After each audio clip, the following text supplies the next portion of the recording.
finalizando o nosso tema de prescrição, que não acaba nunca, né, Dani? Pelo amor de Deus, a gente não aguenta mais. Mas já estamos encerrando esse tema. Perceberam que ele é um tema bastante extenso e por conta disso nós picamos ele para que ficasse mais fácil o entendimento. Na aula de hoje nós estudaremos, né, o lapso temporal da PPP. Então, hoje nós analisaremos só das subespécies da PPP, da prescrição da pretensão punitiva. Na nossa próxima aula, nós iremos analisar o lapso temporal da PPE. Então, vamos lá? O que seria, então? Eu tenho que analisar o termo inicial. Então, para que eu possa determinar o lapso temporal, eu tenho que primeiro determinar o termo inicial. O termo inicial da PPP em abstrato está previsto lá no artigo 111, da retroativa no artigo 110, parágrafo 1º, e da superveniente também no artigo 110, parágrafo 1º. Então, vamos estudar cada uma delas agora. Então, o que é a prescrição da pretensão punitiva em abstrato? Então, eu tenho que entender que ela ocorre antes do trânsito em julgado da sentença. E o termo inicial dela está previsto lá no artigo 111. Esse artigo 111 possui um rol taxativo e nós vamos analisar cada um dos seus incisos. Então, vamos lá. No inciso 1º, ele fala sobre o dia da consumação do crime.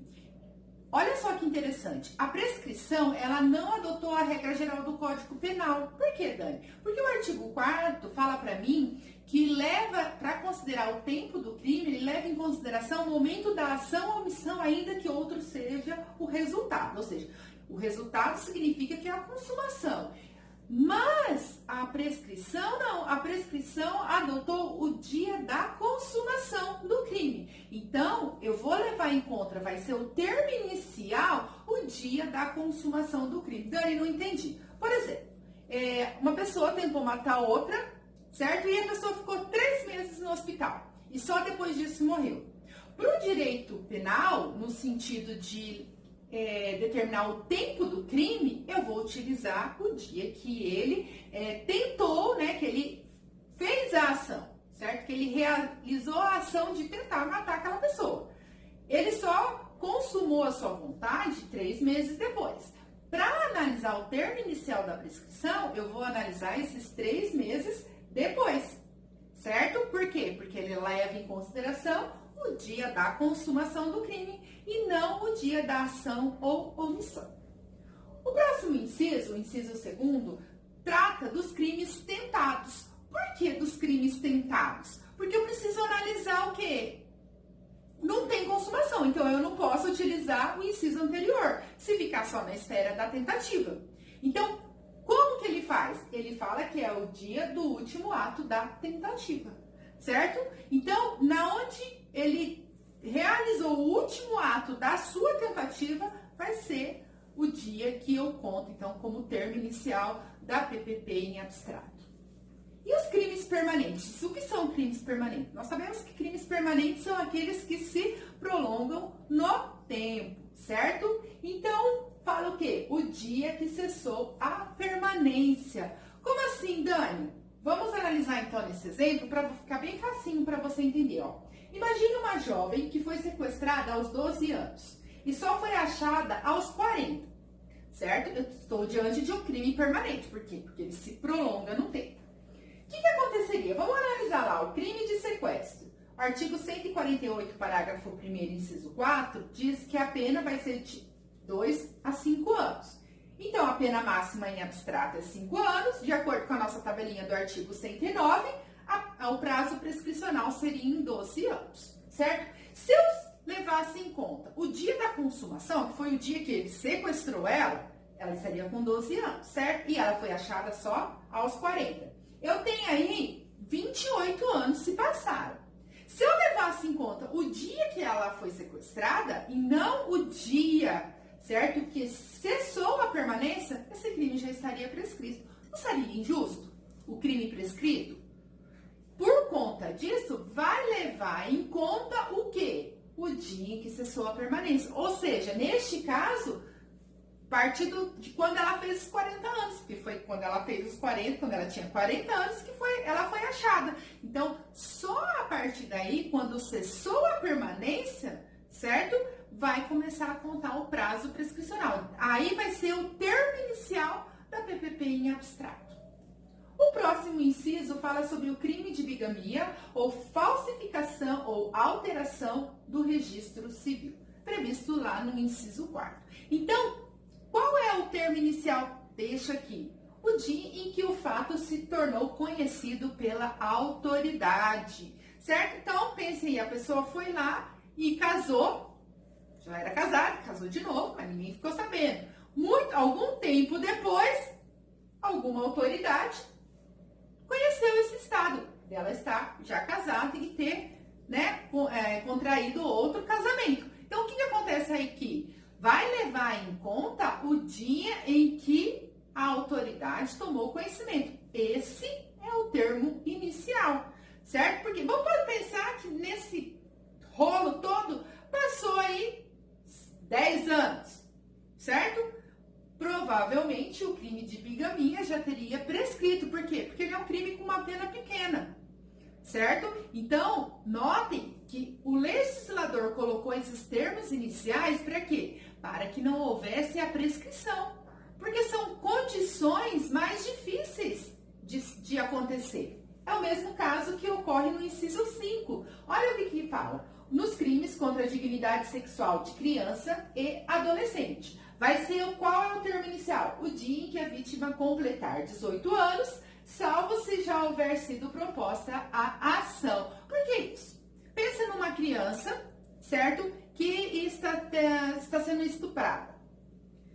Ela, muitas vezes, não vai ter coragem, não vai ter condições, inclusive, às vezes, financeiras, de tomar uma postura e ir lá fazer a denúncia, certo? Mas, a partir do momento que ela atinge os seus 18 anos, ou seja, que ela é maior de idade civilmente e penalmente, ela tem essa coragem, talvez ela já se sustente e a palavra dela tem mais veracidade. Por quê? Porque ela já é civilmente competente, certo? É aquilo que eu já falei, ela já ganhou a maioridade civil e a maioridade penal. Então, por conta disso, o que acontece? Ela não precisa de ninguém para representá-la. Ela vai lá e se representa.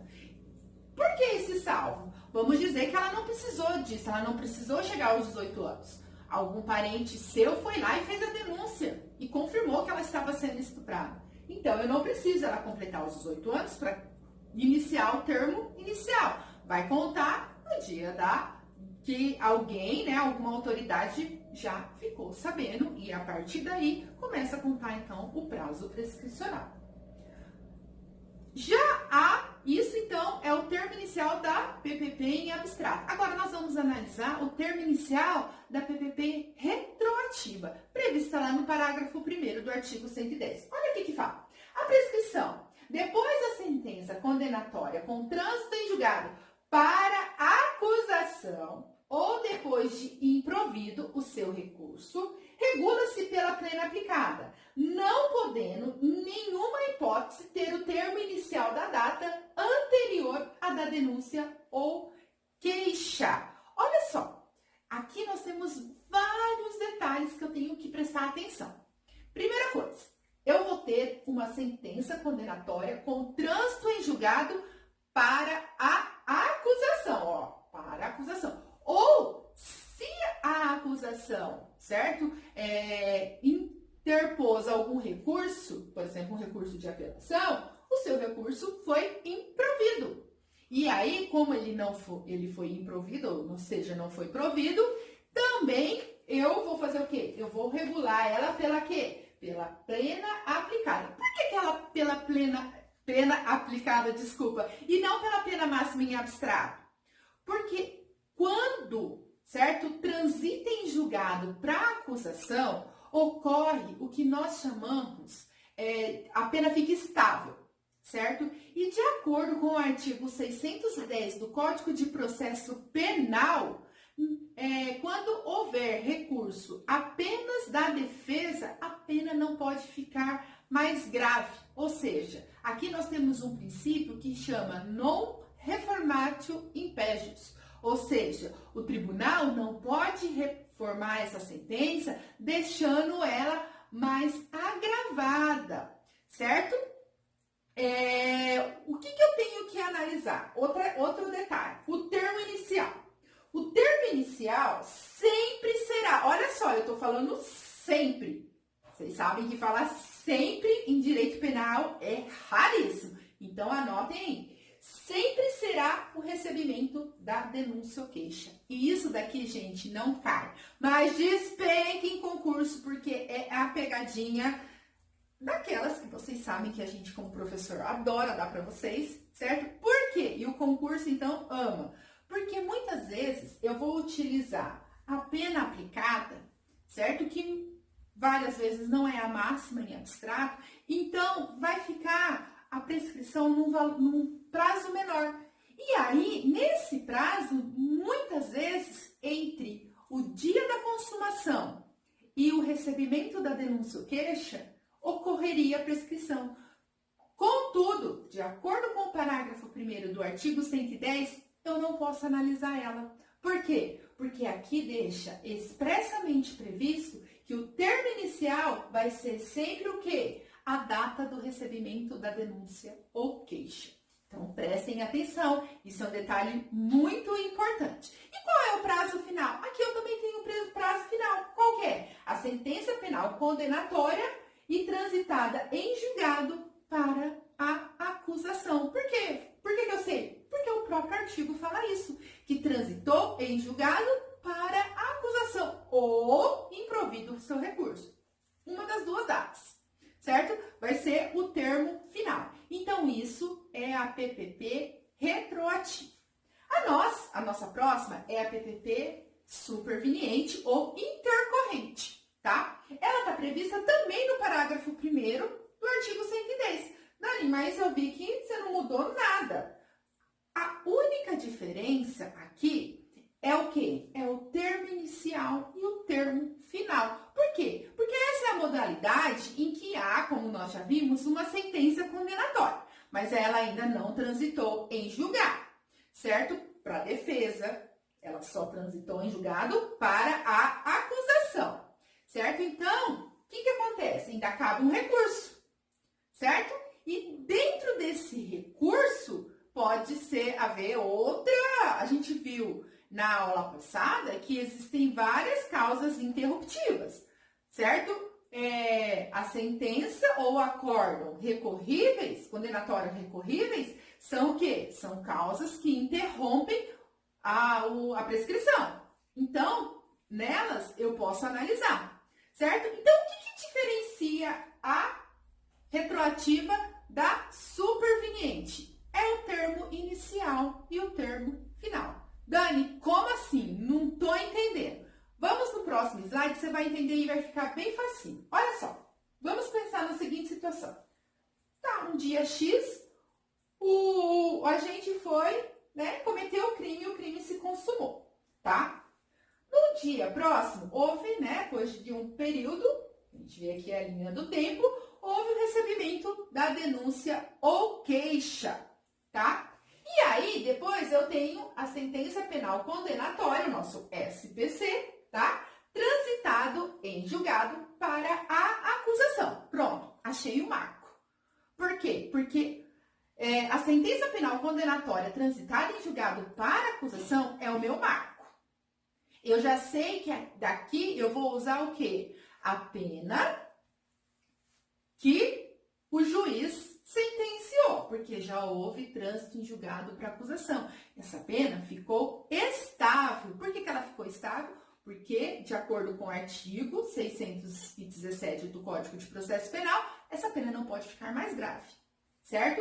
E aí, eu tenho depois um acórdão condenatório recorrível.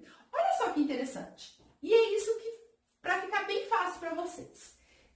Peguem a sentença penal condenatória. Se o lapso temporal que eu preciso analisar é entre a sentença penal condenatória e o recebimento da denúncia ou queixa, a retroativa. Se eu analisar da sentença penal condenatória transitada em julgado para acusação para frente, até, por exemplo, um acórdão condenatório recorrível, eu estou analisando a superveniente. É simples assim. Então, para trás, retroage, por isso retroativa, para frente, superveniente ou intercorrente. Olha que facinho que ficou.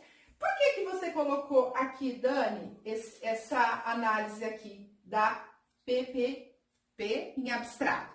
Porque, gente, eu tenho que lembrar que, de acordo com o artigo 110, parágrafo 1º, eu jamais posso analisar isso daqui se eu estiver analisando a pena estável, tá?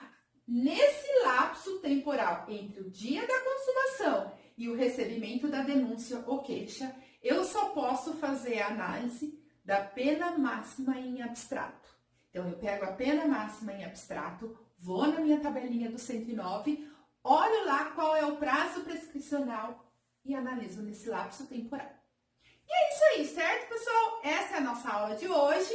Na próxima aula, nós iremos ver, então, esse lapso temporal no que diz respeito a PPE, certo? Lembrando que os cards, né, da nossa aula vai estar aqui em cima, certo?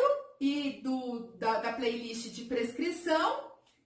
E nos sigam nas redes sociais e não esqueça de deixar o seu like. E se você ainda não é inscrito, se inscreva. Beijos e